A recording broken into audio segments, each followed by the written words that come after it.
My name is Evelyn, grade 8, and my project is about using natural compounds to potentially replace antibiotics. So let's begin with, what are natural antibiotics?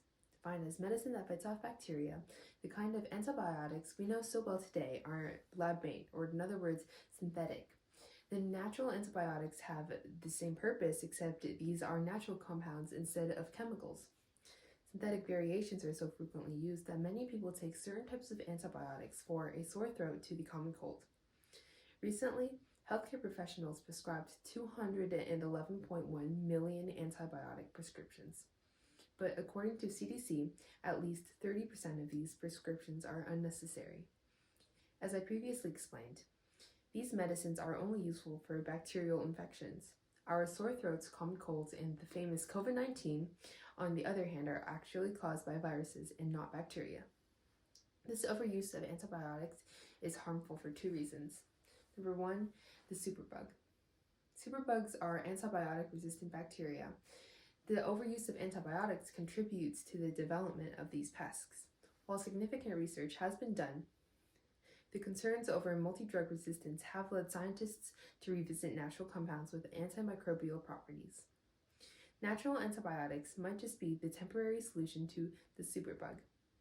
Number two, health problems.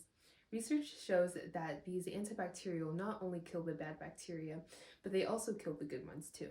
At the same time, taking these drugs at the wrong time may cause allergic reactions and unwanted problems. Now, natural antibiotics, on the other hand, have fewer side effects compared to lab-made antibiotics. In fact, some natural antibiotics have shown promising results under medical review, and further studies are underway. What I'm trying to learn from this is about other resources available for us to use instead of overdosing on this medical drug. What can we do to decrease the consumption of antibiotics? Which foods work most effectively? If it does work, then does it really have the potential to be used by every household in the world? To test this, I will be proceeding with one specific kind of bacteria, the one and only E. coli. Summarizing, the most focused question of my project is, what natural antibiotic impedes the growth of E. coli the most? My hypothesis of this experiment is if I add honey to E. coli, then it will most effectively impede the growth out of all my test subjects. Previous studies show that cells become dehydrated and unable to grow in large numbers in highly concentrated solutions. Honey, being an example of these hypertonic solutions, may work well to impede the increase of bacteria. My independent variable will be the type of natural antibiotic I use. My dependent variable is the slope of growth for the E. coli.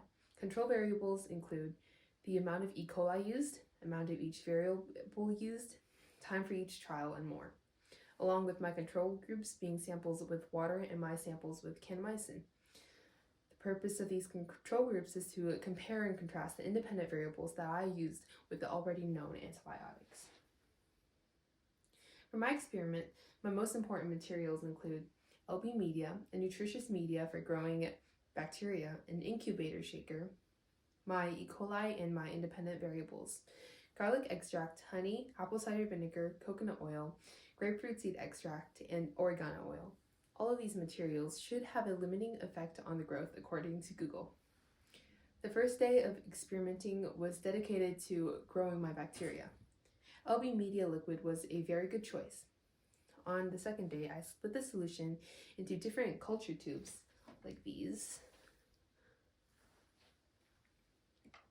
plus an extra in cases of emergencies. Then my independent variables and control groups were added to the E. coli mixture. After that, I took samples from each tube to get the starting OD value. The samples were taken using these small tubes with pipettes. After I took the samples from the tubes to get the starting OD value, the tubes were placed into an incubator shaker, which would allow them to fully take effect over the E. coli. In 30-minute intervals, samples were extracted using pipettes, and these samples would go in little wells on this 96-well plate. Finally, using a spectrophotometer, I will test how much bacteria is remaining in the wells. A spectrophotometer works by shining a light through the plate and testing how much E. coli is blocking the light from coming through. Therefore, we can get the number of bacteria and the growth from this information. The units I will measure in is OD, short for optical density. In the end, I was able to get 96 pieces of data, 8 variables, and 12 data points for each. Unfortunately, because oil and water do not mix, the results I got from oregano oil, highlighted yellow, had too big of range and too many outliers. Therefore, I decided to give up on these data points because of the inaccuracy. In conclusion, the data that I collected has proven my hypothesis incorrect. I thought that honey would be the most effective antibiotic, but instead apple cider vinegar, shortened to ACV, was in fact the most powerful. My graph with the x-axis being the time in 30-minute intervals and my y-axis being the normalized OD value, you can tell that obviously my samples with water had the steepest slope. In comparison, garlic, ACV, and kanamycin were nearly indistinguishable, having pretty much no growth at all. To further differentiate them, I calculated the slope of each separately. Kanamycin and ACV both had a slope of 0.00003. Garlic had a slope of 0.0006, but honey in fact had a slope of 0.0077. You can also tell the difference with the graph comparison over here. Big takeaway is that ACV, or apple cider vinegar, work the exact same as the synthetic antibiotic kanamycin. Well, why is this? It's because ACV contains acid which kills bacteria and viruses by chemically changing the proteins and fats that make up bacteria and destroy its cell structures. In everyday life, ACV can be used in many different scenarios. You drink it diluted with hot or cold water and also put it in your salad. Health benefits include weight loss, lowers blood sugar, lowers levels of harmful cholesterol, and is useful towards salmonella and improves hair health. Not to mention, it is a very good cleaning tool. There are also ACV-based pills, tablets, powders, or gummies.